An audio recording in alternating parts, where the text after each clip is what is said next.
Assalamualaikum warahmatullahi wabarakatuh. Alhamdulillah, alhamdulillahilladzi ja'ala syahr Ramadan unsila fihi al-Qur'an hudan linnas wa bayyinatin minal huda wal furqan.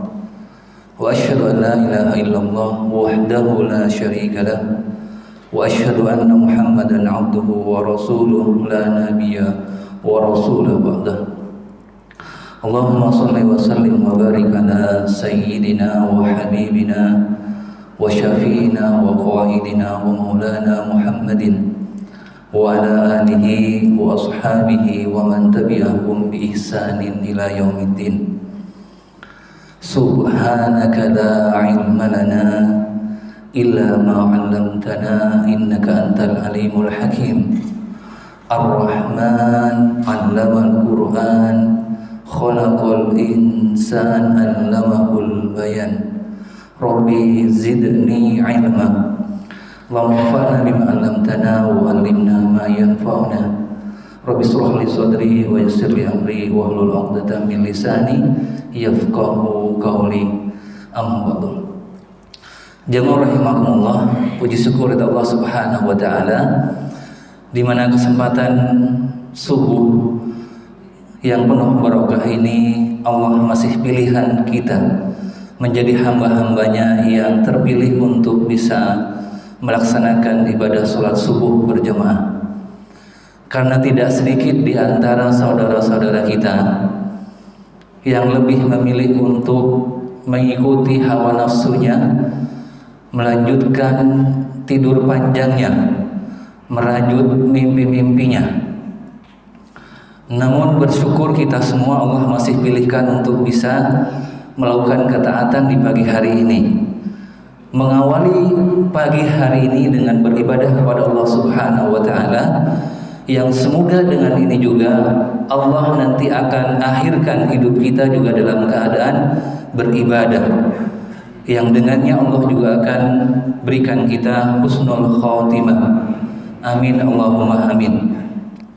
Salawat serta salam senantiasa kita curahkan kepada junjungan sekaligus panutan kita Nabi besar Muhammad sallallahu alaihi wasallam, kepada keluarga, sahabat dan pengikutnya hingga yaumil akhir.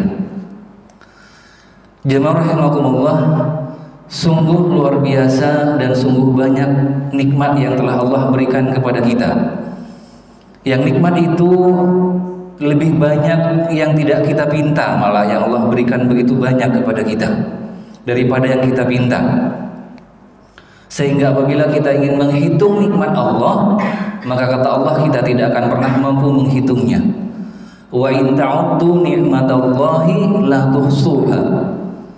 Kalaupun kita ingin menghitung nikmat yang telah Allah berikan kepada kita, maka tidak akan pernah mampu kita untuk menghitungnya. Karena begitu banyaknya. Banyak hal-hal yang tanpa kita sadari, sehingga kita jarang sekali untuk bisa bersyukur. Termasuk Allah masih berikan kita kemampuan hari ini untuk melakukan ibadah sholat subuh. Ini merupakan nikmat yang luar biasa. Allah juga masih perjumpakan kita dengan bulan Ramadan ini juga merupakan nikmat yang luar biasa. Begitupun dengan cahaya matahari yang di pagi hari masih dengan setia menyinari kita dan masih setia tenggelam di ufuk barat di sore hari. Bisa dibayangkan bagaimana kalau sehari penuh matahari terbit, semuanya siang, tidak ada waktu malam. Apa yang akan kita rasakan? Tidak akan ada keseimbangan di dalam hidup ini. Begitupun dengan nikmat oksigen yang hingga kita masih bisa menghirupnya, sehingga masih ada asupan di dalam jantung kita. Jantung ini akhirnya bisa memompa seluruh darah kepada sel-sel yang ada dalam tubuh kita, yang membuat kita masih bisa hidup karena adanya oksigen. Itu yang perlu kita syukuri. Namun jamaah rahimakumullah, ada lagi yang lebih penting dari oksigen yang perlu kita syukuri. Apa itu kira-kira? Apa yang lebih penting dari oksigen? Oksigen itu yang membuat kita masih bisa bertahan hidup. Tapi ada lagi yang lebih penting dari oksigen. Kira-kira apa? Yang lebih nikmat yang lebih besar, dan rahmat dari Allah yang lebih besar dari Allah Subhanahu wa taala yang diberikan kepada kita. Nikmat apa jemaah rahmatullah? Nikmat Al-Qur'an. Al-Qur'an jauh lebih penting daripada oksigen yang kita hirup setiap saat ini. Kenapa Al-Qur'an bisa jauh lebih penting daripada oksigen? Padahal kalau tanpa oksigen kita pasti akan sudah meninggal, sudah wafat. Tapi kenapa Al-Quran bisa jadi lebih penting daripada oksigen yang kita hirup ini? Kira-kira kenapa? Kenapa oksigen malah jauh penting daripada, kenapa Al-Quran jauh lebih penting daripada oksigen? Ada yang bisa bantu jawab? Kenapa Al-Quran jauh lebih penting? Kenapa Al-Quran merupakan nikmat dan rahmat dari Allah Subhanahu wa ta'ala yang lebih besar dibandingkan dari oksigen? Kenapa?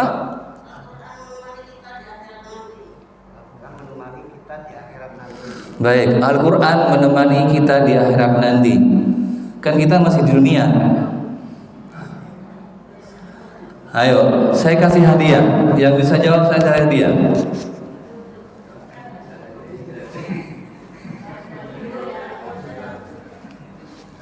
Al-Quran itu tuntunan hidup manusia. Merupakan tuntunan hidup manusia. Ada lagi? Hah? Monggo saya bawakan hadiah. Yang bisa jawab, kenapa Al-Quran jauh lebih penting daripada oksigen? Padahal tanpa oksigen kita dipastikan mati, dipastikan meninggal. Gitu.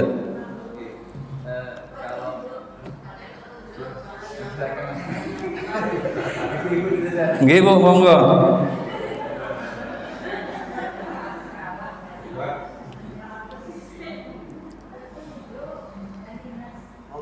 Monggo, Bu.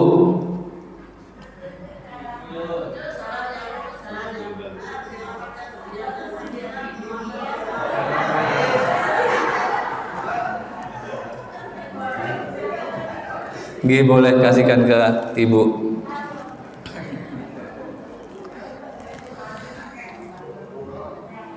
Baik, kenapa Al-Quran itu jauh lebih penting daripada oksigen yang kita hirup?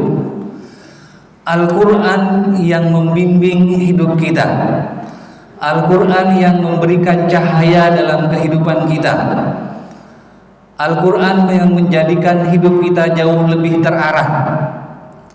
Kita kalau hidup tanpa Al-Quran, laksana bangkai-bangkai hidup, mayat-mayat hidup yang berkeliaran di muka bumi ini. Hidup kita hanya akan dipenuhi dengan kesengsaraan. Hidup kita akan merasa berat, tersesat tanpa arah yang jelas. Itu kenapa Al-Quran jauh lebih penting daripada oksigen. Percuma kita hidup di dunia ini kalau tidak ada bimbingan dari Al-Quran. Percuma kita ada di dunia ini kalau nanti akhirnya kita hanya akan masuk ke dalam nerakanya Allah Subhanahu wa ta'ala. Wa'iyadu billah. Jadi jauh lebih penting sekali Al-Quran daripada hanya sekedar makanan kita, daripada hanya sekedar oksigen itu yang lebih penting yang kita perlukan untuk kehidupan kita. Jauh lebih penting lagi adalah Al-Quran. Tapi mari kita cek lagi kepada diri kita sendiri. Sudah seperti apa kita selama ini berinteraksi dengan Al-Quran? Sudah seperti apa kita memperlakukan Al-Quran itu dalam kehidupan kita? Bulan Ramadan ini menjadi bulan yang paling mulia dibandingkan dengan 11 bulan yang lainnya. Tidak lain karena hanya Al-Quran numpang turun saja di bulan Ramadan. Hanya karena Al-Quran numpang turun saja di bulan Ramadan, sehingga menjadi bulan Ramadan memiliki kemuliaan tersendiri, menjadi bulan yang penuh dengan rahmat, menjadi bulan yang penuh dengan maghfirah, ampunan. Begitupun dengan kota Mekah.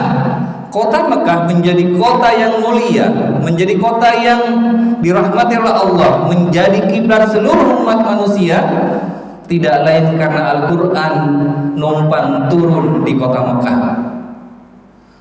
Begitupun dengan Rasulullah SAW menjadi khatamal anbiya wal mursalin, menjadi manusia yang paling mulia karena Rasulullah adalah penerima wahyu Al-Quran.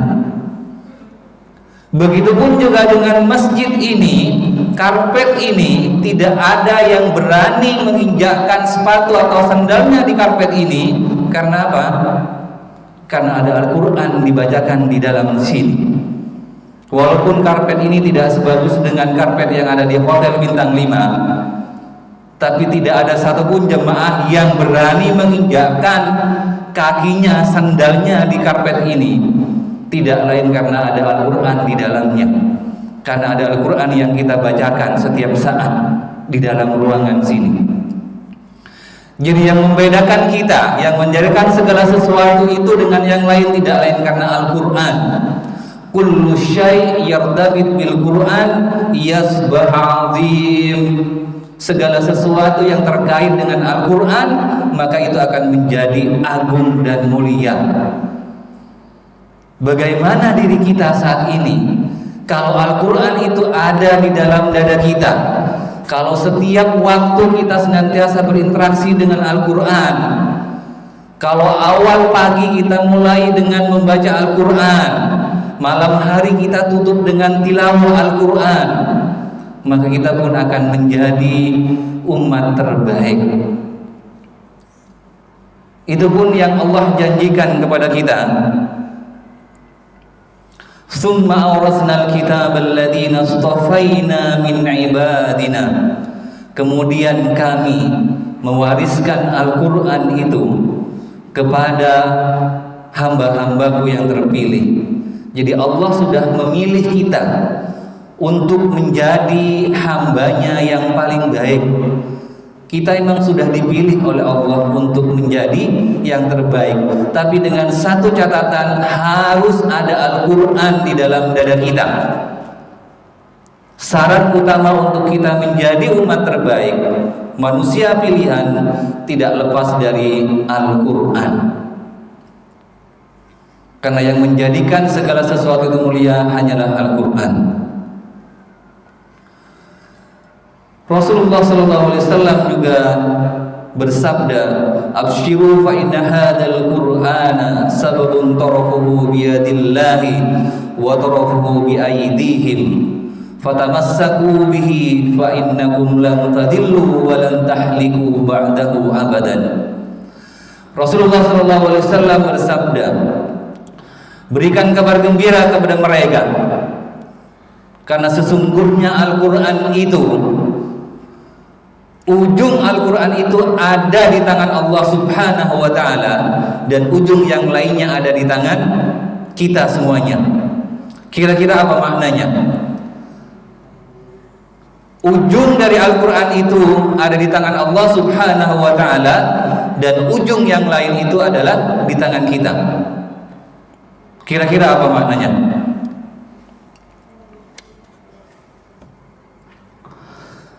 Awalan jamaah rahimahullah. Ujung dari Al-Quran itu ada di tangan Allah dalam genggaman Allah, dan ujung yang lain ada dalam genggaman kita. Ada yang bisa bantu? Nyambung. Ah, Ibu, apalagi Bu? Monggo. Al-Quran itu, ujung Al-Quran itu ada di tangan Allah, dan ujungnya ada di tangan kita. Dan kalau kita berpegang teguh terhadap Al-Quran itu, maka selamanya kita tidak akan pernah celaka, binasa, dan tidak akan pernah tersesat. Kira-kira apa? Apa kira-kira maknanya? Yang dimaksud dengan ujungnya ada di tangan Allah dan ujungnya ada di tangan kita. Masih ada Bu hadiahnya. Monggo yang mau jawab. Apa kira-kira? Baik, Allah ada di mana? Di arsy-Nya Allah. Di mana arsy-Nya Allah? Di langit. Kita ada di mana? Di bumi. Tarikannya lebih kuat mana kalau adu tarik?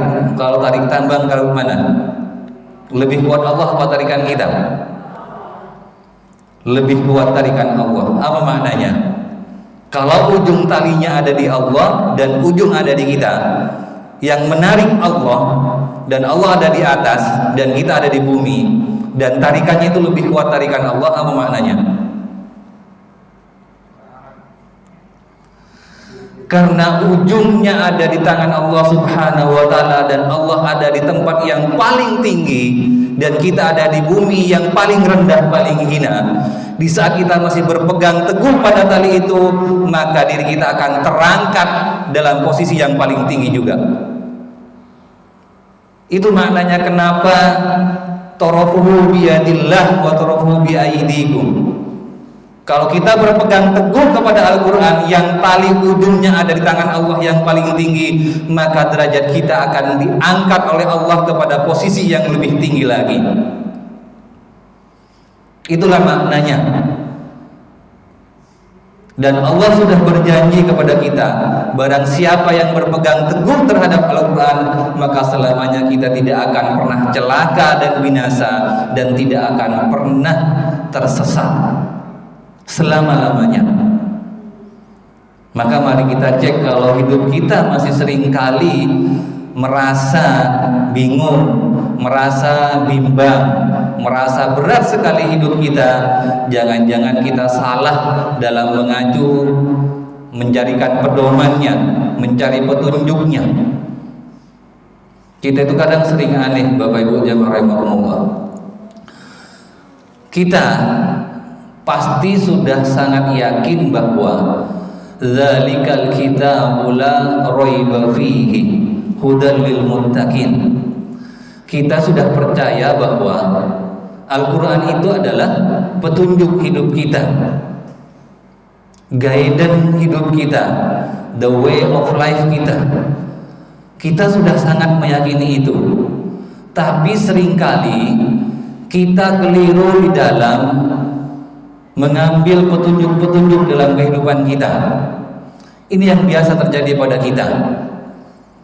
Kita kadang sudah tahu bahwa kalau kita sedang dalam kondisi kesehatan terserang dengan kolesterol, kita tahu bahwa kita punya penyakit kolesterol, punya penyakit asam urat. Tapi kalau disodori makan kikil, itu kita masih sering mau, benar gak gitu? Keinginan-keinginan untuk makan-makan yang enak-enak itu masih kita turutin. Padahal kita tahu kita sudah punya kolesterol, kita punya asam urat. Tapi kalau disodori makan kikil, ditolak apa dimakan? Nah itu yang jadi permasalahannya. Kita tahu bahwa kikil itu akan menyebabkan kolesterol kita semakin tinggi. Tapi kenapa itu masih dimakan? Itu yang paling banyak pada diri kita. Sudah tahu bahwa itu berbahaya, masih juga kita makan itu. Seringkali apa yang kita pahami, apa yang kita yakini tidak berbanding lurus dengan apa yang kita kerjakan dalam keseharian kita. Itu yang paling banyak terjadi pada diri kita. Begitupun kita sudah memahami bahwa Rasulullah itu adalah orang yang paling bahagia, orang yang paling sukses di kehidupan dunia dan akhirat. Kita tahu itu, kita paham itu. Dan apa yang menjadikan Rasulullah menjadi yang paling mulia dan paling sukses kehidupannya di dunia dan di akhirat, tidak lain yang dijadikan rujukannya, yang dijadikan pedomannya itu adalah Al-Quran. Paham gak Bapak Ibu kalau seperti itu? Paham, pasti paham, sangat paham bahwa Rasulullah itu menjadi sukses cuma karena Al-Quran saja, tidak ada yang lain, tidak ada buku petunjuk yang lain, Tidak ada mentor yang lain kecuali Al-Quran, yang menjadikan Rasulullah itu menjadi yang paling mulia dan sukses hidupnya, bahagia hidupnya, bisa memimpin dunia ini. Kita paham itu. Namun kenapa akhirnya kita salah dalam menjadikan panutan, salah di dalam mencari pedoman? Bahwa kita paham kalau ingin kita sukses hidup kita, ingin bahagia hidup kita, cukup mengacu kepada Al-Quran. Tapi kenapa kita mencari rujukan yang lain, tidak kembali kepada Al-Quran? Bisa jadi beberapa faktor kenapa akhirnya kita tidak merujuk kepada Al-Quran. Jamaah rahimakumullah, saya berikan analogi gini. Kalau orang tua kita pingin pergi umroh 10 hari, terus orang tua kita nulis surat kepada kita, wahai anakku tercinta, ayah dan bunda akan berangkat umroh selama 10 hari. Saya titipkan kepada kamu uang jajan sebanyak 20 juta. Kamu habiskan sehari 2 juta, 2 juta, 2 juta. Cukup nggak sehari 2 juta, Bu? Hah? Cukup ya? Kaget. Baik, udah diberikan pesan seperti saya berikan 20 juta selama 10 hari. Uangnya saya taruh di bawah tempat tidur. Tolong habiskan. Di saat ayah sudah balik, uang itu sudah harus habis. Baik, akhirnya ayah dan bunda ini berangkat pergi umroh. Suratnya dibaca sama anak tercinta, dibaca setiap hari, dibaca saja setiap hari, dicium surat itu, dibaca terus itu, tapi tidak dilakukan. Apa yang terjadi? Suratnya dibaca setiap hari, tapi dibiarkan uang itu, padahal diperintah oleh ayahnya sama bundanya untuk dihabiskan sehari 2 juta, tapi nggak dihabiskan uang itu. Ini tergolong apa anak ini? Anak yang cerdas atau anak yang tidak memahami perintah atau apa? Disuruh ngabisin uang sehari 2 juta, Bu, tidak dilakukan. Sudah ada uangnya, hanya sekedar dibaca saja, perintahnya dibaca saja.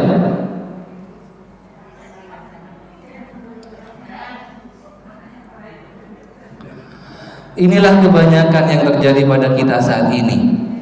Begitu banyak pesan-pesan penting yang Allah sampaikan kepada kita di dalam Al-Quran, namun kita tidak memahami isi dari surat cintanya Allah kepada kita itu.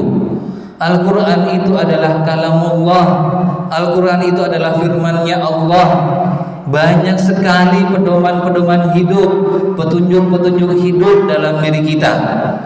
Namun selama ini interaksinya kita hanya sekedar membacanya saja, tanpa mau mengamalkan isi kandungannya. Kenapa bisa seperti itu? Tidak lain dan tidak bukan karena kita tidak memahami esensi apa yang sedang kita baca. Apakah tidak baik untuk membaca Al-Quran? Baik, sangat baik sekali kita membaca Al-Quran, karena janji Allah, setiap dari kalian membaca 1 huruf dari Al-Quran maka Allah akan balas dengan 10 kebaikan. Cukup baik. Namun Al-Quran itu diturunkan bukan untuk sekedar dibaca saja. Al-Quran bukan hanya sekedar untuk dijadikan tadarus saja. Al-Quran bukan hanya sekedar untuk dihafal saja. Namun Al-Quran tujuan yang paling utamanya adalah untuk ditadabburi, dipahami pesan-pesannya. Dengan itu kita bisa mengamalkannya dalam kehidupan kita sehari-hari, untuk bisa menjadikan Al-Quran itu sebagai pedoman dalam kehidupan kita ini. Setidaknya ada 6 kewajiban yang harus kita penuhi dalam Al-Quran. Yang pertama adalah kita harus memuliakan Al-Quran itu. Kalau ingin Al-Quran memberikan dampak dalam kehidupan kita, kalau kita ingin menjadi umat yang paling mulia, setidaknya harus ada 6 kewajiban yang harus kita penuhi terhadap Al-Quranul Karim. Yang pertama adalah memuliakan Al-Quran. Yang kedua mendengar Al-Quran. Yang ketiga adalah tilawah Al-Quran. Yang keempat menghafal. Yang kelima adalah tadabbur. Yang terakhir adalah amal, melaksanakannya. Memuliakan Al-Quran ini yang harus dijaga dan sudah mulai hilang saat ini. Wa may yu'azzim sya'irallahi fa innaha min taqwil qulub.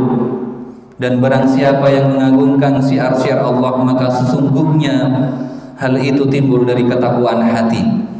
Yang paling utama Bapak Ibu jamaah rahimakumullah, sebelum kita berinteraksi dengan Al-Quran, tanamkan dalam diri kita untuk bisa memuliakan Al-Quran ini, bahwa Al-Quran itu adalah kalamullah.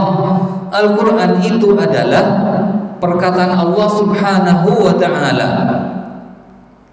Kalau kita ingin berdialog dengan Allah, kalau kita ingin Allah berbicara dengan kita, maka bacalah Al-Quran, karena itu adalah firman-Nya Allah. Tapi di saat kita ingin berdialog dengan Allah, maka kita dengan sholat itu merupakan dialog kita dengan Allah.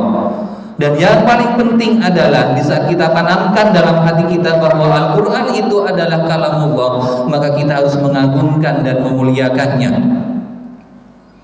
Hal itu sudah sangat memprihatinkan kondisi saat ini, terutama dengan anak-anak kita. Mungkin juga dengan kita, bagaimana kita memperlakukan Al-Quran. Yang paling sederhana, tempatkan mushaf Al-Quran itu dalam posisi yang paling tinggi. Tempatkan yang paling tinggi. Jangan taruh sesuatu di atasnya Al-Quran. Al-Quran selalu ada di paling tinggi. Jangan taruh buku di atasnya Al-Quran. Jangan taruh kitab-kitab yang lain di atasnya Al-Quran. Namun posisikan Al-Quran yang paling tinggi. Itu secara memuliakan secara fisik. Karena Al-Quran itu adalah kalamullah yang suci, maka tempatkan di tempat yang paling tinggi. Kalau jamaah ingin ngaji tilawah Al-Quran, Al-Quran jangan taruh di lantai.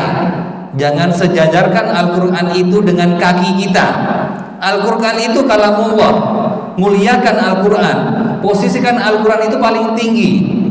Dan pegang dengan tangan kanan, jangan pegang dengan tangan kiri kalau ingin membaca Al-Quran.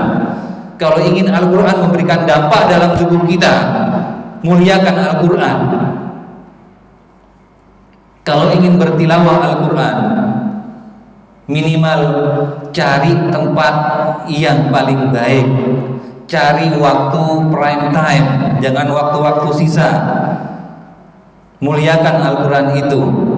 Duduk kalau bisa menghadap kiblat.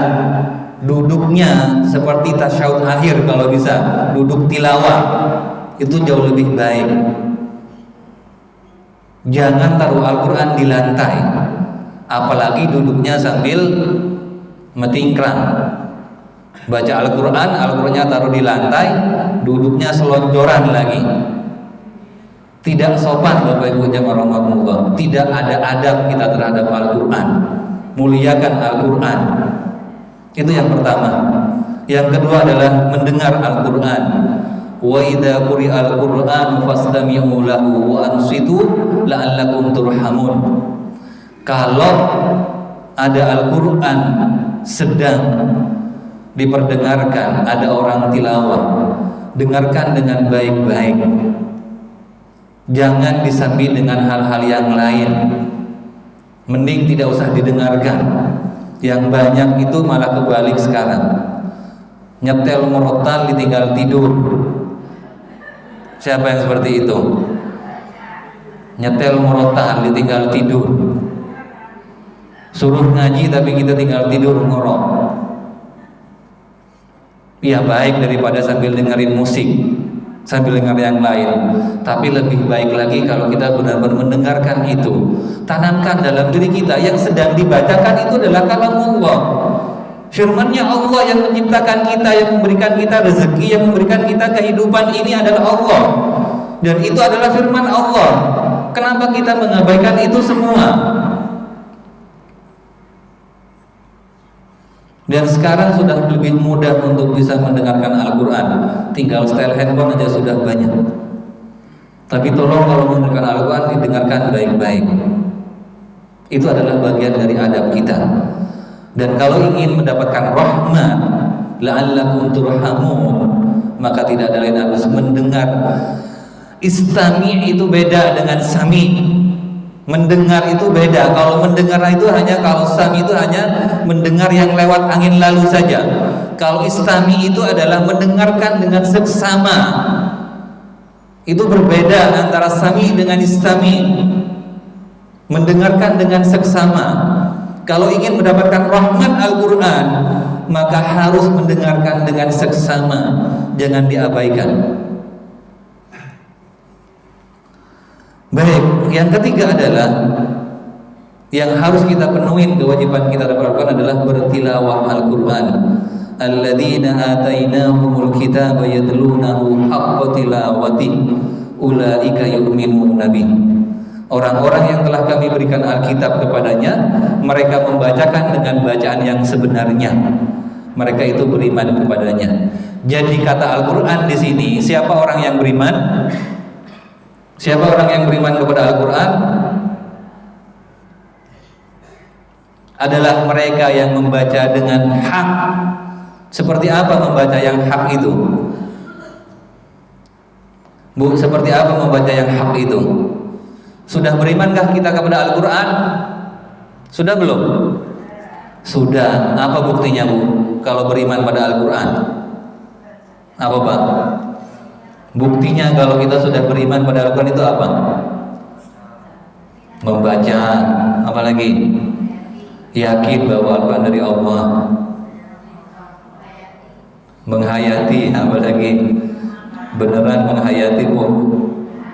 Hah? Sampai nangis-nangis gitu ya kalau menghayati. Kalau menghayati gitu kan. Baik, apalagi? Kata Allah Subhanahu wa ta'ala, siapa orang yang membaca dengan hak itu, yang akhirnya disebut sudah beriman kepada Al-Quran, setidaknya indikasinya ada 4. Nih, bukti beriman kepada Al-Quran adalah membaca Al-Quran dengan sungguh-sungguh, mempelajari Al-Quran dengan sungguh-sungguh, menghayati Al-Quran dengan sungguh-sungguh, dan mengamalkan Al-Quran dengan sungguh-sungguh. Sudah itu semua, nggih? Insya Allah. Dan kalau belum, insya Allah akan menuju kepada ini. Tidak hanya sekedar membaca saja, namun benar-benar sungguh-sungguh untuk mempelajari. Tidak ada yang lebih penting yang perlu kita pelajari kecuali untuk mempelajari Al-Quran. Karena Allah itu menyampaikan kepada kita, Rasulullah menyampaikan bahwa Allah itu sangat benci, Allah itu sangat murka kepada hambanya yang alim di dalam dunia namun jahil terhadap akhirat. Benci Allah itu terhadap kita yang jago pandai dalam hal ilmu keduniaan, namun kita tuh jahil, bodoh terhadap ilmu-ilmu akhirat. Kita itu kadang jago sebagai accounting, jago sebagai manajer, jago dalam ilmu-ilmu yang lain dalam hal dunia, tapi kita abai untuk menjadi orang yang alim terhadap ilmu-ilmu akhirat. Maka tidak tergolong terhadap orang yang beriman terhadap Al-Quran. Karena salah satunya adalah harus mempelajari Al-Quran dengan sungguh-sungguh. Setelah dipelajari, kita harus menghayatinya. Kalau sudah bisa menghayatinya, kita baru bisa mengamalkannya. Apa yang Rasulullah contohkan kepada kita di dalam menghayati Al-Quran, Bapak Ibu jamaah rahimakumullah, setiap bertemu dengan ayat-ayat azab, Rasulullah selalu berhenti dan memohon perlindungan kepada Allah Subhanahu wa taala agar tidak termasuk digolongkan hamba-hambanya yang terkena azab yang sedang dibaca dalam Al-Qur'an itu.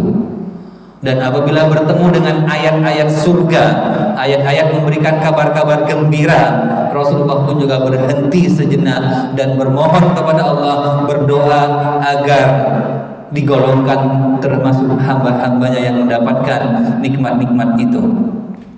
Itu dalam salah satu menghayati bacaan Al-Quran kita. Jadi tidak cepat-cepat pingin hatam, tidak cepat-cepat mengejar satu hari harus dapat 2 juz, 3 juz, tapi banyak menghayati. Dan yang terakhir adalah mengamalkan Al-Quran. Mengamalkan Al-Quran dalam kehidupan kita sehari-hari. Itu yang paling penting, tujuan dari kenapa Allah menurunkan Al-Quran kepada kita. Tidak lain adalah agar kita bisa mengamalkan setiap kandungan yang ada di dalamnya. Tapi untuk bisa mengamalkan itu syaratnya adalah harus kita mau belajar dan mau menghayatinya. Tapi yang masih belum bisa membaca Al-Quran bukan terus meninggalkan tidak membaca Al-Quran dan langsung untuk bertadabur. Ada tingkatan-tingkatan di dalam kita berinteraksi dengan Al-Quran itu. Yang pertama adalah yang harus untuk belajar membaca dulu. Jangan buru-buru untuk menghafal Al-Quran. Kalau ingin menghafal Al-Quran, lewati prosesnya. Yang pertama adalah benerin dulu bacaannya. Di saat sudah benar bacaannya, sudah tahsin, sudah memperbagus bacaannya, baru naik tingkat untuk bisa menghafal. Kalau masih belum bagus, jangan buru-buru ingin menghafal. Cukup menghafal bacaan-bacaan yang dipergunakan untuk sholat. Itu diperbagus dulu. Fokus untuk benerin bacaannya dulu. Kalau sudah bagus, baru mulai menghafal. Karena kalau menghafal dengan bacaan yang salah, itu lebih susah untuk dibenerin. Kalau sudah menghafal bacaannya salah, selamanya akan salah. Dan kalau dibenerin akan susah, karena sudah melekat bacaannya salah. Jadi bersemangat ayo untuk tahsin, memperbagus bacaan Al-Quran kita.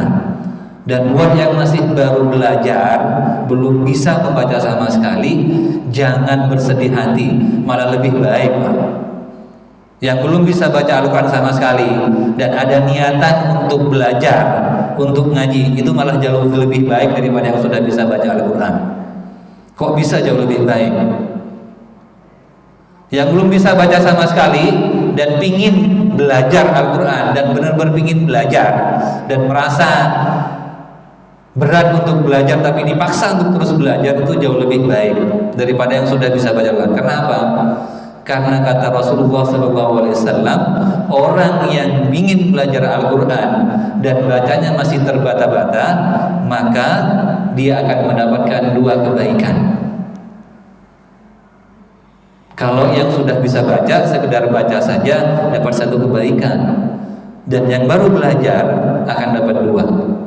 Jadi jangan berkecil hati. Yang ingin belajar, ayo lebih semangat lagi untuk belajar walaupun masih terbata-bata.